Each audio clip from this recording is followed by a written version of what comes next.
अलैंगिक जनन, ईस्ट में मुकुलन।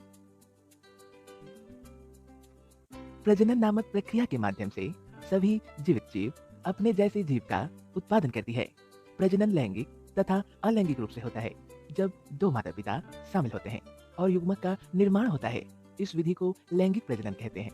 अर्धसूत्री विभाजन युग्मक निर्माण के दौरान होता है, जो लैंगिक प्रजनन का एक महत्वपूर्ण चरण है। जब एक ही जनक शामिल होता है और कोई युग्मक नहीं बनता है, इस विधि को अलैंगिक प्रजनन कहते हैं। ईस्ट एक कोशिकीय यूकैरियोटिक सूक्ष्म जीव है जो फंगी जगत से संबंधित है। प्रजातियों के आधार पर ईस्ट का आकार भिन्न हो सकता है। आमतौर पर इसका व्यास 3 से 4 मिलीमीटर होता है। अधिकांश ईस्ट मुकुलन नामक असमित विभाजन प्रक्रिया द्वारा अलैंगिक रूप से प्रजनन करते हैं। कायिक प्रवर्धन कलम। कायिक प्रवर्धन एक विशेष मामला है क्योंकि यह उच्च पौधों में होता है जो लैंगिक पुनरुत्पादन करने की क्षमता रखते हैं। जब किसी फूल वाले पौधे का कायिक भाग नए पौधे का पुनरुत्पादन करता है तो इसे कायिक प्रवर्धन कहते हैं।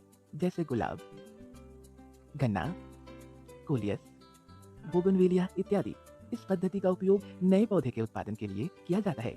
इस प्रक्रिया में गांठों और पर्वों के साथ तने की कटाई को नम मिट्टी में रखा जाता है, जिससे अपस्थानिक जड़ें तथा बाद में एक नया पौधा पैदा होता है। यह कायिक प्रवर्धन की सामान्य विधि है। किसानों द्वारा अलग किया जाता है राइजोम तथा कंदों को, वह भी फूलों के मौसम में। डालिया जैसे कुछ पौधों के प्रवर्धन जड़ों के कटिंग द्वारा किया जाता है।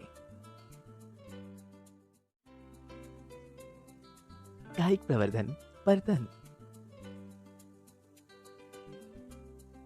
कुछ पौधों में एक या एक से अधिक शाखाएं जमीन के पास झुक जाती हैं और नम मिट्टी से ढक जाती हैं। कुछ समय बाद उन शाखाओं का भूमिगत भाग नई जड़ें पैदा करता है और एक अलग पौधे के रूप में विकसित होता है। जैसे चमेली, रोडोडेंड्रॉन और मैग्नोलिया। वह तना या शाखा जो जनक पौधे से जुड़े रहते हुए भी अपस्थानिक जड़ें विकसित कर लेती हैं, पर्तन कहलाती हैं।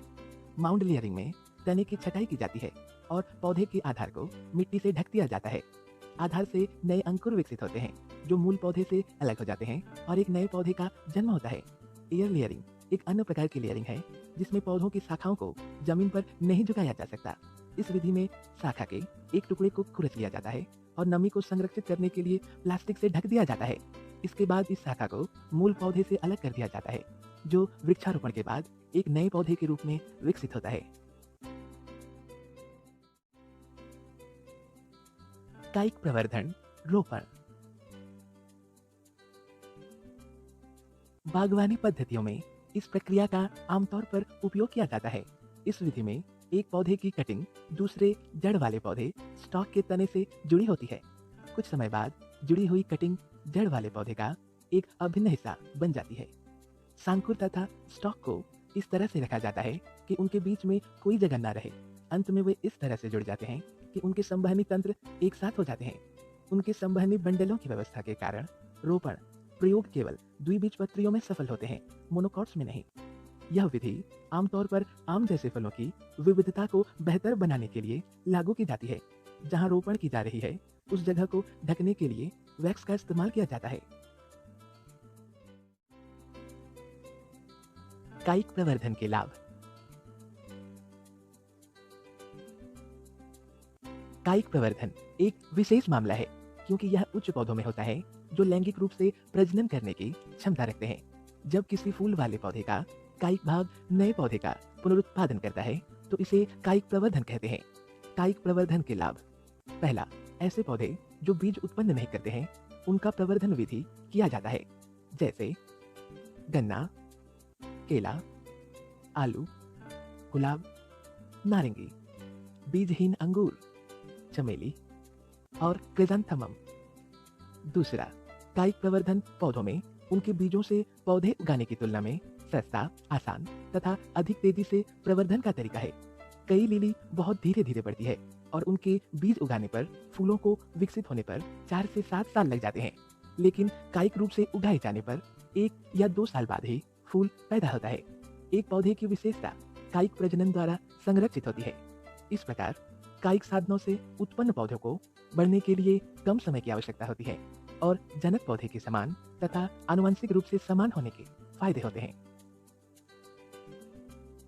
एक अन्य लाभ यह है कि इस विधि द्वारा प्रवर्धन में पौधे अंकुरण के जोखिम भरे चरण को छोड़ देते हैं, जिसमें कई पौधे प्रतिकूल परिस्थितियों में मर जाते हैं।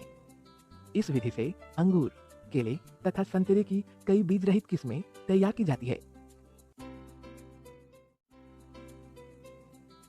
फूलों के पौधों में प्रजनन। प्रजनन के इस रूप में दो लिंग, नर तथा मादा शामिल होते हैं, जो युग्मक नामक विशेष यौन कोशिकाओं का उत्पादन करते हैं। नर युग्मकों को शुक्राणु कहा जाता है, जबकि मादा युग्मक को ओवा कहा जाता है। जानवर या पौधे के प्रकार के बावजूद लैंगिक प्रजनन में नर तथा मादा युग्मक के केंद्रक का संलयन शामिल होता है। इस प्रक्रिया को निषेचन कहा जाता है। संलयन का उत्पाद युग्मक नामक एक एकल कोशिका है, जो एक पूर्ण व्यक्ति में विकसित होता है। फूलों के पौधों में फूल पौधे का प्रजनन अंग होता है, जो कि पुमंग है, जो नर प्रजनन अंग है, तथा जायांग, जो पौधे की मादा प्रजनन प्रणाली है। फूल के नर तथा मादा युग्मक गति करने में असमर्थ होते हैं। उनके निषेचन के लिए एक साथ आने की समस्या परागण की प्रक्रिया से दूर हो जाती है। इस प्रक्रिया में परागकणों को विभिन्न पद्धतियों द्वारा स्थानांतरित किया जाता है, जैसे हवा, पानी, कीट पतंग तथा दूसरे जानवरों द्वारा। एक बार वर्तिकाग्र पर परागकण डिंब तक पहुंचने के लिए परागनली का निर्माण करता है। नर युग्मक में दो कोशिकाएं होती हैं, वानस्पतिक केंद्रक और जनन केंद्रक। पहला केंद्रक अंडे के साथ संलयित होता है और दूसरा केंद्रक दो हैप्लॉइड ध्रुवीय पिंडों के साथ मिलकर प्राथमिक भ्रूणपोष केंद्रक बनाता है। इसे ट्रिपल फ्यूजन कहते हैं। मानव में जनन, नर जनन तंत्र। नर प्रजनन प्रणाली मादा की तरह उन अंगों से बनी होती है जिसका कार्य एक नए व्यक्ति का उत्पादन करना है, अर्थात प्रजनन को पूरा करना है। इस प्रणाली में वृषण की एक जोड़ी और उत्सर्जन नलिका, शुक्राशय, प्रोस्टेट, वल्वोयूरेथ्रल ग्रंथियां तथा शिश्न का नेटवर्क होता है। वृषण कोश के भीतर पुरुष के उदर गुहा के बाहर स्थित होते हैं। वे उदर गुहा में अपना विकास शुरू करते हैं, लेकिन भ्रूण के विकास के अंतिम 2 महीने के दौरान अंडकोश की थैली में उतरते हैं। शुक्राणु के उत्पादन के लिए यह आवश्यक है, क्योंकि व्यवहार योग्य शुक्राणु पैदा करने के लिए आंतरिक शरीर का तापमान बहुत अधिक होता है। एक औसत पुरुष के शरीर में 2 वृषण होते हैं, जो वृषणकोश नामक थैली में स्थित होते हैं। इन अंगों के ऊपर एपिडाइडमिस होता है। शिश्न का एक लंबा तथा बड़ा हुआ सिरा होता है, जिसे ग्लांस पेनिस कहा जाता है। शिश्न पुरुषों का प्रजनन अंग है। मूत्र मार्ग मूत्र के साथ साथ शुक्राणुओं के लिए सामान्य मार्ग के रूप में कार्य करता है। मानव में जनन, मादा जनन तंत्र। मानव में मादा जनन तंत्र निम्नलिखित भागों से बना होता है। गर्भाशय, यह नाशपाती के आकार का खोखला मांसल अंग है। गर्भाशय वह स्थान है जहां भ्रूण प्रत्यारोपित होता है तथा एक नवजात शिशु के रूप में विकसित होता है। गर्भाशय की दीवार बढ़ते भ्रूण को सुरक्षा और पोषण देती है। अंडवाहिका, गर्भाशय के शीर्ष पर प्रत्येक तरफ में एक अंडवाहिका निकलती है। अंडवाहिका उंगली जैसी संरचना के साथ समाप्त होती है, जिसे फिम्ब्रिय कहते हैं। अंडवाहिका में निषेचन होता है। अंडाशय, महिलाओं में 2 अंडाशय होते हैं, हर एक अंडवाहिका के पास स्थित होते हैं। अंडाशय अंडे या मादा युग्मक पैदा करते हैं। सभी अंडे अंडाशय द्वारा तब बनते हैं जब मादा बच्चा गर्भ में होता है। प्रत्येक ओव्यूलेशन चक्र में एक अंडा परिपक्व होता है तथा अंडाशय से निकलता है। अंडा फिम्ब्रिय द्वारा प्राप्त होता है तथा डिंब वाहिनी में स्थानांतरित किया जाता है। अंडाशय अंतःस्रावी तंत्र का हिस्सा है, क्योंकि वे एस्ट्रोजन तथा प्रोजेस्टेरॉन जैसे मादा यौन हार्मोन का उत्पादन करता है। योनि, गर्भाशय ग्रीवा योनि में खुलती है। योनि एक मांसल ट्यूब जैसी अंग है, जो शुक्राणुओं के लिए मार्ग के रूप में कार्य करता है और बच्चे के जन्म के दौरान नहर के रूप में कार्य करता है।